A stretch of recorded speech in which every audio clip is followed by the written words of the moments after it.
చదువులను తండాలకు తీసుకెళ్లే బాధ్యత కాంగ్రెస్ ప్రభుత్వానిదని ముఖ్యమంత్రి రేవంత్ రెడ్డి అన్నారు. హైదరాబాద్ బంజారా భవన్లో సంత్ శ్రీ సేవాలాల్ 285వ జయంతి ఉత్సవాల్లో సీఎం పాల్గొన్నారు.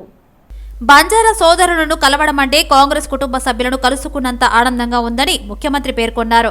బంజారాల ఆశీర్వాదంతోనే ప్రజాప్రభుత్వం ఏర్పడిందని కొనియాడారు. సేవాలాల్ జయంతిని ఆప్షనల్ గా హాలిడేగా ప్రకటించిన ముఖ్యమంత్రి జయంతి ఉత్సవాలు జరిపేందుకు 2 కోట్ల నిధులు విడుదల చేస్తున్నట్లు ప్రకటించారు. తండాలలో ఎటువంటి సమస్య ఉన్నా ప్రభుత్వం దృష్టికి తీసుకురావాలని రేవంత్ రెడ్డి కోరారు.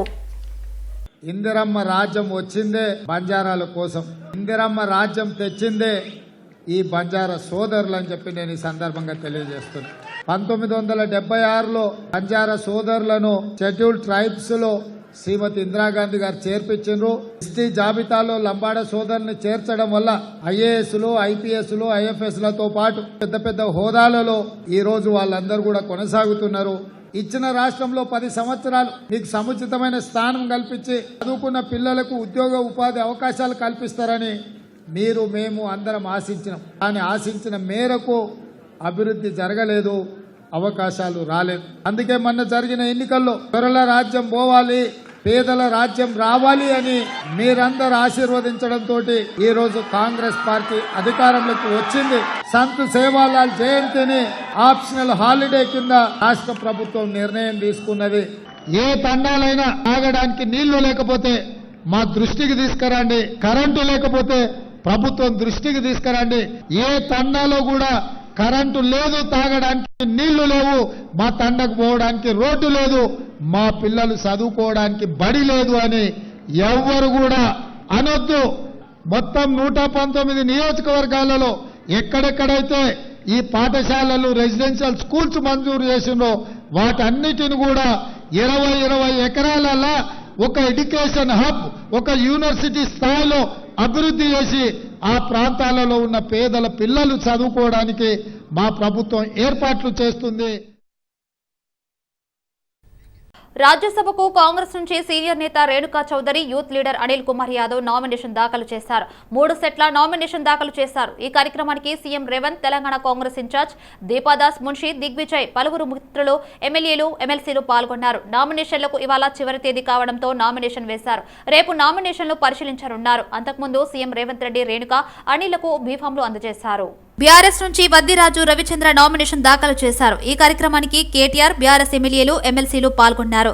రాజ్యసభకు వద్దిరాజు పేరును మరోసారి కేసీఆర్ బుధవారం ప్రకటించిన సంగతి తెలిసిందే. మంత్రి కొమిటిరెడ్డి వెంకటరెడ్డి సంచలన వ్యాఖ్యలు చేశారు. హరీష్ రావు సీఎం కావడానికి ప్లాన్ లో ఉన్నట్లుగా కనిపిస్తుందని, కేసీఆర్, కేటీఆర్ కు వెన్నుపోటు పొడిచేలా హరీష్ మాటలు ఉన్నాయని అన్నారు. కేసీఆర్ ను వ్యతిరేకించి వస్తే హరీష్ ను సపోర్ట్ చేస్తామంటూ కీలక వ్యాఖ్యలు చేశారు. కవిత, హరీష్, కేటీఆర్ల పేర్ల మీద బీఆర్ఎస్ 3 పార్టీలుగా విడిపోతుందని ఆరోపించారు. హరీష్ రావు బీఆర్ఎస్ లోనే ఉంటే ఎల్పీ లీడర్ గా కూడా కాలేడన్నారు. ఇంకో 20 ఏళ్లు రాష్ట్రంలో కాంగ్రెస్ అధికారంలో ఉంటుందని ధీమా వ్యక్తం చేశారు. తనను సీఎం చేస్తే మేడిగడ్డ పనులు పూర్తి చేసి చూపిస్తానని హరీష్ రావు కామెంట్ చేసిన నేపథ్యంలో మంత్రి కొమిటిరెడ్డి వెంకటరెడ్డి ఈ కామెంట్ చేశారు. రాజ్యసభ స్థానానికి జరిగే ఎన్నికల కోసం వద్దిరాజు రవిచంద్ర బీఆర్ఎస్ అభ్యర్థిగా నామినేషన్ దాఖలు చేశారు. రాజ్యసభకు మరోసారి వద్దిరాజు రవిచంద్ర పేరును బీఆర్ఎస్ అధినేత కేసీఆర్ ఖరారు చేయడంతో ఆయన నామినేషన్ వేశారు. నామినేషన్ కార్యక్రమంలో BRS working president Kalvakuntla Taraka Ramarao, BRS ఎమ్మెల్యేలు, ఎమ్మెల్సీలు పాల్గొన్నారు. వద్దిరాజు రవిచంద్ర ప్రస్తుతం రాజ్యసభ సభ్యుడిగా కొనసాగుతున్న విషయం తెలిసిందే. ఆయన పదవీకాలం వచ్చే ఏప్రిల్లో ముగియనున్నది. మొదటి దఫాలో దాదాపు 2 ఏళ్లు సభ్యుడిగా కొనసాగారు. 2022లో అప్పటి బీఆర్ఎస్ పార్టీ ఆయనను రాజ్యసభకు నామినేట్ చేసింది. ప్రస్తుతం పదవీకాలం ముగియనున్న నేపథ్యంలో ఇటీవల ఎన్నికలకు నోటిఫికేషన్ విడుదల చేసిన విషయం తెలిసిందే. ఈ నెల 27న రాజ్యసభ ఎన్నికలకు పోలింగ్ జరగనున్నది. పార్టీకి ఆయన చేసిన సేవలను గుర్తించిన బీఆర్ఎస్ అధినేత కేసీఆర్ మరోసారి ఆయనకు రాజ్యసభకు పంపాలని నిర్ణయించారు. బీజేపీ ఎమ్మెల్యే సూర్యనారాయణ గుప్తా అసెంబ్లీలో మాట్లాడుకోరని కొన్ని నగరాల పేర్లను మార్చాలని తెలంగాణ ప్రభుత్వాన్ని కోరారు. హైదరాబాద్ పేరును భాగ్యనగరంగా మార్చాలని సూచించారు. భాగ్యలక్ష్మి గుడి పేరుతో భాగ్యనగరం అనే పేరు వచ్చిందని చరిత్రకారులు చెబుతారు. భాగ్నగర్ అంటారని కొందరు, భాగమతి అని మరికొందరు చెబుతారు. హైదరాబాద్ పేరు మార్పు గురించి ఇదివరకు చాలా మంది నేతలు కూడా ప్రతిపాదించారు. నిజామాబాద్ పేరును ఇందూరుగా మార్చాలని బీజేపీ ఎమ్మెల్యే సూర్యనారాయణ అభిప్రాయపడ్డారు. ఇదివరకు నిజామాబాద్ పేరు ఇందూరుగా ఉండేది. ఆ తర్వాత దానిని నిజామాబాద్ మార్చారు. ఆదిలాబాద్ పేరును ఎదులోపురంగా మార్చాలని కోరారు. వరంగల్ పేరును ఓరుగల్లుగా మార్చాలని సూచించారు. ఈ 4 నగరాల పేర్లను మార్చేలా చూడాలని రేవంత్ ప్రభుత్వాన్ని సూర్యనారాయణ సూచించారు. ప్రభుత్వం పేర్లు చీనాలు మార్చింది అధ్యక్ష. దానిలో కొన్ని టీఎస్ని టీజీగా, మరియు మీరు రాష్ట్ర చిహ్నాన్ని మార్చారు. అలాగే ఎంతో కాలం నుండి పెండింగ్లో ఉన్న మన హైదరాబాద్ భాగ్యనగర్గా, నిజామాబాద్ని ఇండూరుగా, ఆదిలాబాద్ని అదిలాపురంగా, వరంగల్ని ఓరుగల్గా మార్చవలసిందిగా మీ ద్వారా విజ్ఞప్తి చేస్తున్న అధ్యక్ష. నాకు మాట్లాడేందుకు మా నియోజకవర్గ సమస్యల ప్రభుత్వ దృష్టికి తీసుకువెళ్లేందుకు సమయాన్ని ఇచ్చినందుకు మీకు ధన్యవాదాలు చెప్తున్నా అధ్యక్ష. మహేశ్వరం నియోజకవర్గంలో జరిగిన సంత్ సేవాలాల్ మహారాజ్ జయంత్యోత్సవంలో ఇన్ఛార్జి కిచ్చన్న గారి లక్ష్మారెడ్డి, తీగల కృష్ణారెడ్డి పాల్గొన్నారు. మహేశ్వరం మండలం ఉప్పుగూడ తండాలో జరిగిన సేవాలాల్ మహారాజ్ జయంతిలో పాల్గొని ఆలయ నిర్మాణాలను పరిశీలించారు.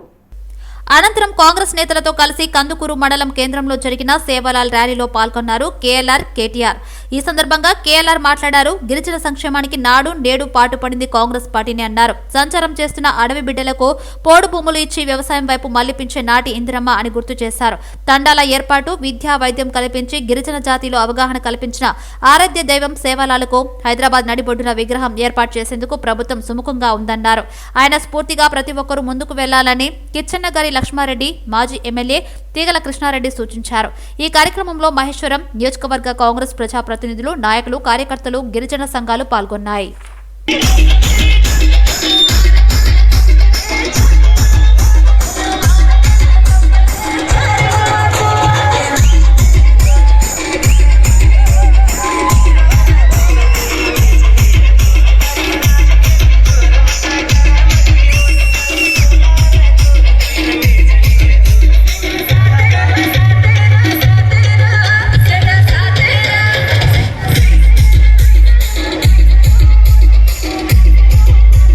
కేంద్ర మంత్రి కిషన్ రెడ్డి ఎంపీ లక్ష్మణ్ సమక్షంలో బీజేపీలో చేరారు. సీనియర్ నాయకులు పిఎల్ శ్రీనివాస్, అతని కుమార్తె పిఎల్ అలెక్య. కేంద్ర మంత్రి కిషన్ రెడ్డి వారికి కండువా కప్పి పార్టీలోకి ఆహ్వానించారు. ఈ కార్యక్రమం సికింద్రాబాద్ ఎస్వీఐటీ ఆడిటోరియంలో నిర్వహించారు. పిఎల్ శ్రీనివాస్ గారు, వాళ్ళ కుమార్తె అలెక్య గారు, వారికి సంబంధించినటువంటి మిత్రులు, శ్రేయోభిలాషులతో భారతీయ జనతా పార్టీలో చేరారు. వారికి మనస్ఫూర్తిగా స్వాగతం పలుకుతా ఉన్నాను. వారి రాకతో హైదరాబాద్ నగరంలో భారతీయ జనతా పార్టీకి మరింత బలం చేకూరుతుంది. వారి సుదీర్ఘమైనటువంటి 45 సంవత్సరాల రాజకీయ అనుభవం, ఎన్ఎస్ఏ నాయకుడి నుంచి మొదలు పెడితే ఈ రోజు వరకు కూడా మరి అనేక బాధ్యతలు రాజకీయంగా వారు నిర్వర్తించడం జరిగింది. అదే కాకుండా ఈరోజు హైదరాబాద్ నగరంలో కానీ, తెలంగాణలో కానీ ఒక సానుకూలమైనటువంటి వాతావరణం ఉంది. శాసనసభ ఎన్నికల తర్వాత ప్రజలందరూ కూడా ఈ పార్లమెంట్ ఎన్నికల దృష్ట్యా నరేంద్ర మోడీ గారిని మళ్ళీ గెలిపించుకోవాలని, నరేంద్ర మోడీ గారు మళ్ళీ ప్రధానమంత్రి కావాలని కోరుకుంటున్నారు. ఆ దిశలో తెలంగాణలో అత్యధికమైనటువంటి సీట్లు భారతీయ జనతా పార్టీ మరి గెలవాలనేటువంటి ఆలోచనతో ముందుకెళ్తా ఉన్నాం. ఏ గ్రామానికి వెళ్ళినా, ఏ ప్రాంతానికి వెళ్ళినా కూడా తెలంగాణలో అన్ని వర్గాల ప్రజలు, గతంలో మేము కాంగ్రెస్ పార్టీ కోటేశాము, గతంలో బీఆర్ఎస్ పార్టీ కోటేశాము, కానీ ఈసారి మాత్రము మేము మోడీ గారికే వేస్తాము, దేశం కోసమే వేస్తాము, మా భవిష్యత్తు కోసమే వేస్తాము, మా పిల్లల భవిష్యత్తు కోసమే వేస్తాము, బీజేపీకే ఓటు వేస్తామనే విధంగా ప్రతి ఒక్కరు కూడా ఈరోజు మాట్లాడుతున్నటువంటి పరిస్థితి. అది మహిళలు కావచ్చు, యువత కావచ్చు, రైతులు కావచ్చు, బడుగు బలైన వర్గాల ప్రజలు కావచ్చు, అన్ని వర్గాల ప్రజల్లో కూడా ఒకే మాట, అది మోడీ గారు ప్రధానమంత్రి కావాలని. కాబట్టి ప్రజలందరూ కూడా అదే ఐక్యమత్యంతో ఆలోచన చేస్తూ ఉన్నారు. బీఆర్ఎస్ అధినేత కేసీఆర్ అహంభావం, అవినీతి కారణంగానే తెలంగాణ ప్రజలు వారికి బుద్ధి చెప్పారని సిపిఐ జాతీయ కార్యదర్శి నారాయణ విమర్శించారు. మేడిగడ్డ బ్యారేజీ పిల్లర్లు కుంగిపోతే కొంపలు మునిగిపోయినట్లు రాద్ధాంతం చేస్తున్నారని ఆయన అనడం వివేకవంతుడి లక్షణం కాదన్నారు. గతంలో ముఖ్యమంత్రిగా పనిచేసిన వ్యక్తి ఈ విధంగా మాట్లాడటం పద్ధతి కాదని చెప్పారు. కేసీఆర్ ఎందుకు ఎమ్మెల్యేగా పోటీ చేశారు, అసలు అసెంబ్లీకి ఎందుకు వెళ్లడం లేదు, కాళేశ్వరం ప్రాజెక్టు అవినీతిపై సీబీఐ విచారణ కోరాలని తెలంగాణ తెలివిగా వివరిస్తుంది. కేసు అప్పగిస్తే మేనేజ్మెంట్ చేయాలనుకుంటున్నారు. కేసీఆర్ ను ఆ పార్టీ కాపాడే ప్రయత్నం చేస్తుంది. వేల కోట్ల రూపాయల అవినీతికి ఆయన బాధ్యుడు. జరిగిన అవినీతిపై విచారణ చేయించాలి. బీఆర్ఎస్ నేతలు ఏం మాట్లాడుతున్నారో వారికే అర్థం కావడం లేదు. కొత్త ప్రభుత్వం ఏర్పాటై 2 నెలలు గడవక ముందే విమర్శలు చేయడం ఆ పార్టీ పతనానికి నాంది అని వ్యాఖ్యానించారు. మాకిస్తే నేను పరిపాలిస్తానంటే ఇది లాక్ అండ్ స్టాక్ ఇది. అయితే నిన్న దాకా ముఖ్యమంత్రి దాకా మీరు ఉన్నారు. మీ హయాంలోనే అవినీతి జరిగింది, మీ అవినీతి కట్టారు. మీ హయాం ఉండగానే మేమందరూ కూడా పోయి అన్యాయం జరుగుతుందని చెప్పేసి చెప్పాము. ఇప్పుడు మీరు ప్రతిపక్షంలో ఉన్నారు. ఇప్పుడు నాకేంటి అని అంటే అడ్డగోలుగా అయినా సరే ముఖ్యమంత్రి కావాలని తప్పని తప్ప ఇంకొకటి నాకు అడగనపడ. మళ్ళీ అంటే ఏంది, ముఖ్యమంత్రి కావాలనే తపన కనిపిస్తూ ఉంది. అడగడం అంటేనే ఇదన్న అత్యంత అవమానకరమైనటువంటి మాట ఏదైనా ఉంటే మళ్ళా మాకు ముఖ్యమంత్రి పదవి వేయండి నేను చేస్తానని చెప్పేది అత్యంత అవమానకరమైన మాట. అది రాజకీయ దిగజారుడు పదానికి అర్థం మళ్ళా మాకు ముఖ్యమంత్రి పదవి ఇవ్వమని చెప్పిన మాట తప్ప ఇంకోటి కాదు.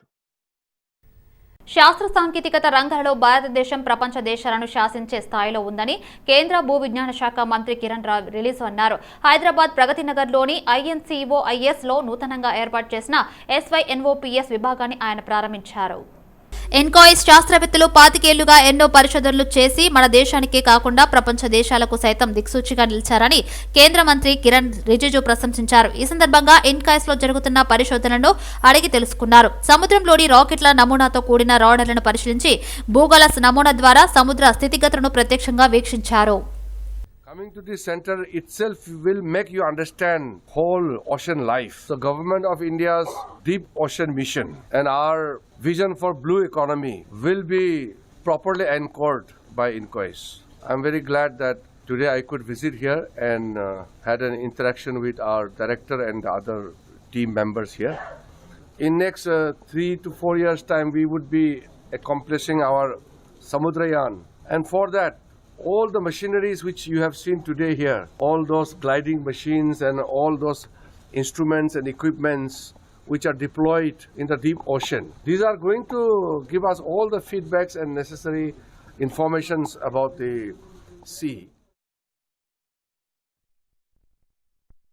గవర్నర్ కోట ఎమ్మెల్సీల ఎన్నిక వివాదంపై హైకోర్టులో ఇవాళ మరోసారి విచారణ జరిగింది. పిటిషన్పై కోర్టులో సుదీర్ఘంగా ఇరుపక్షాల వారు తమ వాదనలు వినిపించారు. అనంతరం ధర్మాసనం తీర్పును రిజర్వ్ చేస్తున్నట్లు ప్రకటించింది. ఈ క్రమంలో కోదండారాం, అమీర్ అలీఖాన్ ఎమ్మెల్సీ ఎన్నికపై స్టేటస్ కో కొనసాగింది. కాగా గత ప్రభుత్వంలో నామినేటెడ్ కోటాలో బీఆర్ఎస్ నేతల కుర్ర సత్యనారాయణ, దాసోజు శ్రావణ్ల ఎన్నికను గవర్నర్ తమిళిసై నిరాకరించిన విషయం తెలిసిందే. దీంతో వారు గవర్నర్ నిర్ణయాన్ని సవాల్ చేస్తూ హైకోర్టును ఆశ్రయించారు. కేబినెట్ ఆమోదించినప్పటికీ తమ నియామకంలో గవర్నర్ తన అధికార పరిధికి మించి వ్యవహరించారని పిటిషన్లో పేర్కొన్నారు. తమ ఎన్నికపై క్లారిటీ వచ్చే వరకు నామినేటెడ్ కోటా నియామకాలపై స్టే విధించాలని కోరారు. ఈ పిటిషన్పై విచారణ చేపట్టిన హైకోర్టు గవర్నర్ కోటాలో ఎమ్మెల్సీలుగా ఎంపికైన కోదండారాం, అమీర్ అలీఖాన్ ఎన్నికపై కోర్టు స్టేను విధించింది. ఈ క్రమంలో హైకోర్టు ఎలాంటి తీర్పుపై వెలువరిస్తుందోనని సర్వత్రా ఆసక్తి నెలకొంది.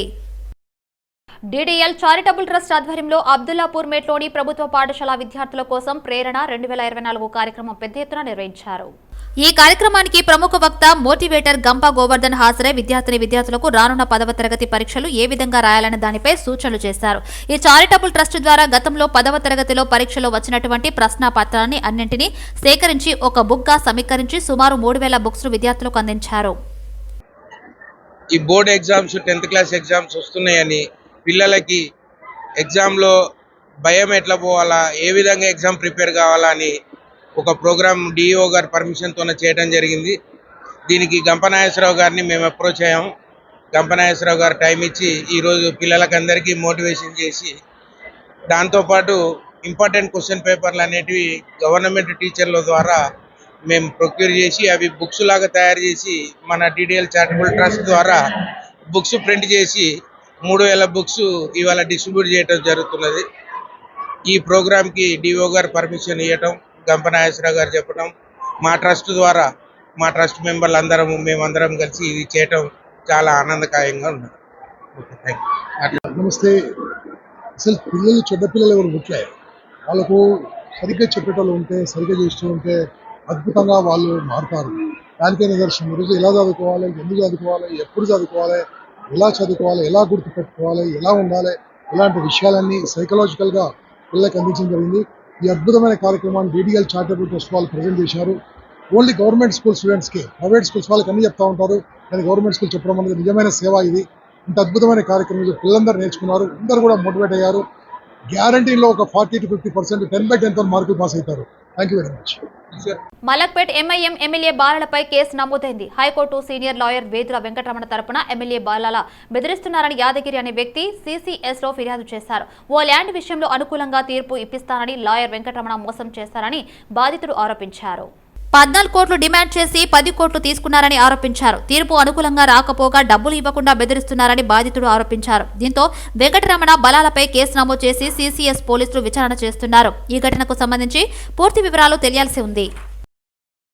రాష్ట్ర వ్యాప్తంగా శ్రీ సంత్ సేవాలాల్ జయంతి కార్యక్రమం నిర్వహించారు నేతలు. ఎన్టీఆర్ ట్రస్ట్ భవన్ లో నిర్వహించిన శ్రీ సంత్ సేవాలాల్ జయంతి కార్యక్రమంలో మాజీ ఎమ్మెల్యే టీడీపీ రాష్ట్ర ఉపాధ్యక్షులు కాట్రగడ్డ ప్రసన్న పాల్గొన్నారు. ఎన్టీఆర్ ట్రస్ట్ భవన్ లో సామాజిక సేవా పదంలో 27 ఏళ్లు పూర్తి చేసుకున్న ఎన్టీఆర్ ట్రస్ట్ ను ఉద్దేశించి మాజీ ఎమ్మెల్యే కాట్రగడ్డ ప్రసన్న మాట్లాడారు. మా తెలంగాణ తెలుగుదేశం పార్టీని ఈ రోజున ఎవరున్నా లేకపోయినా నేనున్నానంటూ ముందుకు వచ్చి నడిపిస్తున్నటువంటి ఒక రాజయోగి తత్వవేత్త అయినటువంటి మా సోదరులు నరసింహ గారికి, ఈ కార్యక్రమాన్ని విజేసినటువంటి షకీలారెడ్డి గారికి, ఇక్కడ జోస్నా గారికి, వచ్చే సచివులందరికీ కూడా, విద్యార్థులందరికీ, ఈ ఎన్టీఆర్ ట్రస్ట్ కార్యకలాపాల్లో భాగం పంచుకుంటున్న ప్రతి ఒక్కరికి కూడా నా హృదయపూర్వక ఆశీస్సులు, నమస్కృతులు. ఈ రోజున ఈ డయాస్ మీద, ఈ వేదిక మీద ఉన్న అందరికన్నా కూడా నేను చాలా అదృష్టవంతురాలుగా భావిస్తాను. ఎన్టీఆర్ గారితో అడుగులు వేసి నడిచి వారికి భోజనాన్ని కూడా కొన్ని 2 సంవత్సరాల పాటు పట్టించేటువంటి అవకాశం దొరికినటువంటి వ్యక్తిగా, కష్టంలో సుఖంలో ఆయన వెన్నెంటి తోడుగాను, ఆయన సహాయకురాలుగా ఉన్నటువంటి వ్యక్తిగా, ఆ తర్వాత విద్యార్థి నుంచి కూడా పరిచయంతో ఒకే రకమైనటువంటి ఒక థీసిస్ ని, ఒక సబ్జెక్ట్ మీద నా కాకమైనటువంటి మీద ఉన్నటువంటి ఎకనామిక్ ఫిలాసఫీ మీద చంద్రబాబు నాయుడు గారితో కలిసి థీసిస్ వర్క్ సబ్మిట్ చేయడంలోను, ఆ తర్వాత మన యువ నాయకుడైనటువంటి లోకేష్ గారి యొక్క సాహిత్యంలో కూడా అనేక కార్యక్రమాల్లో పాల్గొంటున్నటువంటి వ్యక్తిగా, 3 తరాలను చూసినటువంటి వ్యక్తిగా, అది చిన్న వయసులో రాష్ట్రం నుంచి ఈ యొక్క సేవా దృక్పథాలను చూసి, ఎన్టీఆర్ గారి యొక్క ఆశయాలను చూసి, ఆ యొక్క సిద్ధాంతాలను చూసి సమాజమే దేవాలయం. అఖిల భారతీయ విద్యార్థి పరిషత్ ఆధ్వర్యంలో ఆర్ట్స్ కళాశాల ప్రాంగణంలో సంత్ సేవాలాల్ మహారాజ్ 285వ జయంతి ఉత్సవాలు భోగ్ బండార్ పూజా కార్యక్రమం నిర్వహించారు. కార్యక్రమానికి బీజేపీ ఎస్టీ మోర్చా రాష్ట్ర అధ్యక్షుడు కళ్యాణ్ నాయక్ హాజరయ్యారు. సంత్ సేవాలాల్ గొప్ప సంఘ సంస్కర్త, ఆధ్యాత్మికవేత్త అని బీజేపీ ఎస్టీ మోర్చా రాష్ట్ర అధ్యక్షుడు కళ్యాణ్ నాయక్ కొనియాడారు. బంజారా జాతి మంచి మార్గంలో పంచనీయడానికి పుట్టిన గొప్ప ఆధ్యాత్మికవేత్త అని అన్నారు. బంజారా జాతి ఔన్నత్యాన్ని ప్రపంచానికి చాటేలా అహింసా సిద్ధాంతానికి పునాదాలు వేశారని అన్నారు. అందుకే సంత్ సేవాలాల్ ఇతర కులాల వారికి కూడా ఆదర్శమూర్తిగా నిలిచారని అన్నారు. ఆధ్యాత్మికవేత్త 18వ శతాబ్దంలో సంత్ సేవాలాల్ ఒక గొప్ప, ఈ బంజారా జాతికి సత్మార్గంలో ప్రయాణించడానికి పుట్టిన గొప్ప ఆధ్యాత్మికవేత్త. ఆ రోజు హిందూ సమాజం గొప్పతనానికి, బంజారా జాతికి, హైందవ సంస్కృతిని ఈ బంజారా జాతికి ఏ రకంగా తెలియజేయాలనే గొప్ప పుట్టిన మహా గొప్ప నేత సంత్ సేవాలాల్ మహారాజ్. ఇవాళ సంత్ సేవాలాల్ మహారాజ్ గారు ఇవాళ అనేక ఆధ్యాత్మిక కార్యక్రమాలతో పాటు అనేక ఉద్యమాలు, మహిమలు చేయడం జరిగింది. సురేష్ చెప్పినట్టు ఆ రోజుల్లో మత మార్పిడులకు వ్యతిరేకంగా, అదేవిధంగా అహింసా సిద్ధాంతానికి ప్రబోధించిన గొప్ప సంఘ సంస్కరణవాది సంత్ సేవాలాల్ మహారాజ్. ఆ రోజు బ్రిటిష్ ప్రభుత్వానికి వ్యతిరేకంగా కావచ్చు, ముస్లిం పాలకులకు వ్యతిరేకంగా కావచ్చు, సంత్ సేవాలాల్ బంజారా జాతి మొత్తం కూడా మత మార్పిడి చేస్తుంటే సంత్ సేవాలాల్ తండల్లో, గ్రామాల్లో తన ప్రబోధన ద్వారా హిందూ సమాజానికి సంఘటితపరిచిన గొప్ప ఆధ్యాత్మికవేత్త సంత్ సేవాలాల్ మహారాజ్. అలాంటి వ్యక్తి ఇవాళ ఈ దేశంలో 15 కోట్ల మంది బంజారాలకు ఆరాధ్య దైవుడు సంత్ సేవాలాల్ మహారాజ్. ఇవాళ ఈ సంత్ సేవాలాల్ మహారాజ్ గారు ఇక్కడ తెలంగాణలోనే బంజారా హిల్స్ లోనే ఇక్కడనే ఉండి ఆ రోజు నిజాం ప్రభుత్వానికి వ్యతిరేకంగా పోరాడి ఇవాళ ఇక్కడే ఆవులకు మేపుకొని, ఇక్కడనే స్థిర నివాసం చేసుకొని పుట్టిన గొప్ప వ్యక్తి. బోరబండ పోలీస్ స్టేషన్ పరిధిలో మహిళలు ఆందోళన చేశారు. గత బీఆర్ఎస్ ప్రభుత్వం ఏర్పాటు చేసిన డబుల్ బెడ్రూమ్ ఇల్లు ఇవ్వకపోతే పెట్రోల్ పోసుకుని ఆత్మహత్యకు పాల్పడతామని మహిళలు బెదిరించారు.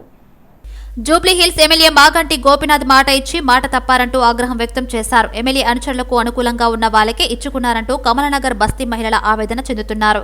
ఇప్పుడు ఎమ్మెల్యే రాకపోతే ఆత్మహత్యకు పాల్పడతామంటూ హెచ్చరించారు.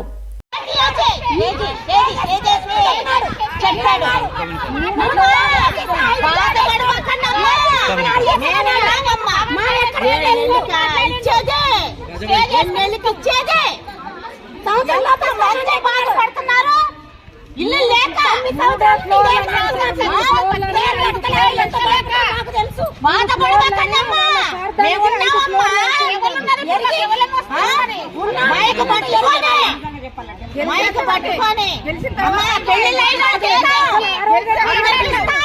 బాధపడిపోకండి, బయట వాళ్ళు ఎవరు తీసుకురావు, మీరే ఉండండి.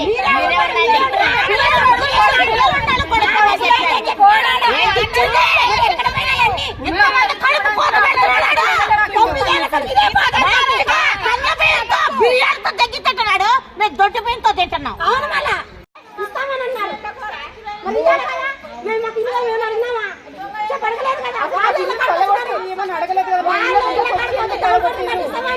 మా ఇల్లు దగ్గరకు వచ్చి పడగొట్టి మరి మా ఇల్లు తీసేసి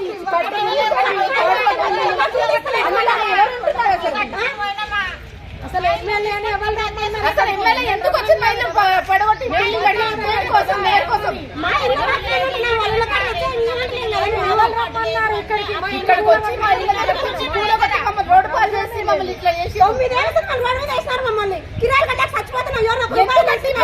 అడిగా మరి ఎక్కువ చేసాం, లెటర్ ఇచ్చాము, మాకు ఇల్లు కట్టిమని చెప్పి డబుల్ బెడ్రూమ్ కట్టి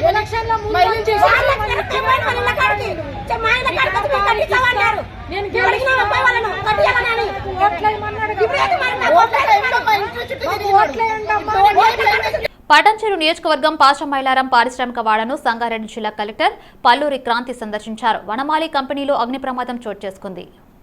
విషయం తెలుసుకున్న కలెక్టర్ పారిశ్రామిక వార్డులో అరబిందో, వెంకట సత్యదేవ్ వనమాలి కంపెనీలలో పర్యటించి అక్కడ భద్రతా ప్రమాణాలను అడిగి తెలుసుకున్నారు.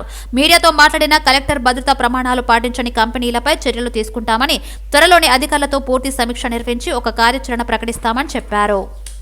ప్రజాప్రతినిధులు ఎంతో మంది ఎన్నో రకాల ఇబ్బందులు పడ్డారు మేడం. సో ఒక టీమ్ లాగా ఏర్పాటు చేసుకుని ఫస్ట్ ఇండస్ట్రీస్ అందరికి కూడా అవేర్నెస్ ఇచ్చి ఒక 10 days వరకు టైం ఇచ్చి అందరూ కూడా ఈ నామ్స్ ప్రకారమే వాళ్ళ ఇండస్ట్రీస్ నడిపించుకునే విధంగా కూడా మనం ఏర్పాటు చేస్తాము. ఒకటి మన కామన్ ఎఫ్లూయెంట్ ట్రీట్మెంట్ ప్లాంట్ కూడా ఇక్కడ ఏర్పాటు చేయడం జరిగింది. ఏదైతే అవుట్ సైడ్ వేస్ట్ వస్తుందో అదంతా కూడా ట్రీట్మెంట్ అయ్యే విధంగా కూడా ఉంది. అది కూడా త్వరలో మనం స్టార్ట్ చేసుకుంటాము. అండ్ ఇటువంటివి ఏవైతే ఇష్యూస్ ఐడెంటిఫై అయినాయో అవన్నీ కూడా డ్రైనేజ్ ఏదైతే డైరెక్ట్గా ఈ లేక్కి వస్తుందో అవన్నీ కూడా క్లోజ్ చేసి ట్రీట్మెంట్ అయ్యే విధంగా కూడా ఆ ఇండస్ట్రీస్కి ఇన్స్ట్రక్షన్స్ ఇవ్వడం జరుగుతుంది. కేంద్ర ప్రభుత్వం తీసుకొచ్చిన హిట్ అండ్ రన్ చట్టాన్ని రద్దు చేయాలని డిమాండ్ చేస్తూ రేపు ఆటోల బంద్ నిర్వహిస్తున్నట్టు ఆటో యూనియన్ నగర అధ్యక్షుడు కొమరవెల్లి బాబు తెలిపారు. ఈ సందర్భంగా ఆటో యూనియన్ ఆధ్వర్యంలో మెట్టుగూడ మైలర్గడ్డ ఆటో స్టాండ్ వద్ద ప్రదర్శన నిర్వహించారు.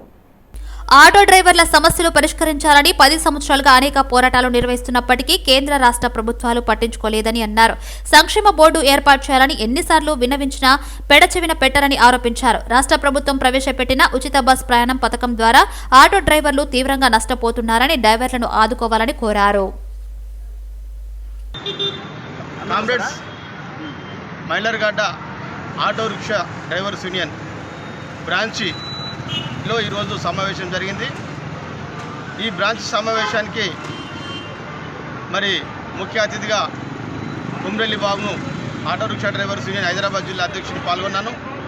ఈ సమావేశంలో ఆటో రిక్షా డ్రైవర్స్ యూనియన్ మన నగర ఉపాధ్యక్షులు జె రాములు, మరి అదేవిధంగా నగర ఉపాధ్యక్షులు లక్ష్మణ్ గారు కూడా ఈ యొక్క సమావేశంలో పాల్గొన్నారు.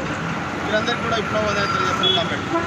రేపు జరిపే 16వ తారీఖు నాడు మనం బంద్ పెట్టాలని ఒక నిర్ణయం తీసుకున్నాం. ఆటో డ్రైవర్ల సమస్యలను పరిష్కరించాలని 16వ తారీఖు నాడు తలపెట్టిన బంద్ను విజయవంతం చేయవలసిందిగా మా ఆటో డ్రైవర్ సోదరులందరికీ కూడా విజ్ఞప్తి చేస్తున్నాం. ఎందుకు బంద్ చేస్తున్నామంటే ఈరోజు ఆటో డ్రైవర్ల యొక్క పరిస్థితి 16వ తారీఖు నాడు కనుక మీరు నిర్ణయం చేయకపోతే మరి ఓలా, ఊబరు, ర్యాపిడోలను మరి తొందరగా మీరు రద్దు చేయాలి. వాటిని పొట్టన పెట్టుకొని వారిని మీరు రక్కన చేర్చుకొని ఆటో డ్రైవర్ల యొక్క మరి జీవన విధానాన్ని దుర్భరమైనటువంటి పరిస్థితుల్లో ఉన్నది. కాబట్టి ఈ యొక్క ఆటో వృత్తుల కొనసాగటలు కూడా ఎవరంటే ఎక్కువ శాతం బడుగు బలహీన వర్గాలు, మధ్యతరగతి ప్రజలే మరి ఈ యొక్క ఆటోని ఎంచుకొని బ్రతుకుతున్నారు. మీరు ఉద్యోగం ఇవ్వకపోయినా పర్వాలేదు, కానీ వారంతటా వారు తమంతటా తాము స్వయం శక్తితో ఉపాధి కోసం ఆటో కొనుక్కొని బ్రతుకుతుంటే ఇటు ట్రాఫిక్ పోలీసుల వేధింపులు, అటు ఇన్సూరెన్స్ ఛార్జీలు, ఇటు మరి ఎన్నో విధాలుగా ఆటో డ్రైవర్ నష్టపోతున్నారు. కాబట్టి మేము రేపు జరిగేటువంటి హైదరాబాద్ జిల్లాలో బంద్ను సక్సెస్ చేయాలనే ఉద్దేశంతో ఈరోజు మైలర్గడ్డలో మేము ఈ యొక్క సమావేశాన్ని నిర్వహించినాం.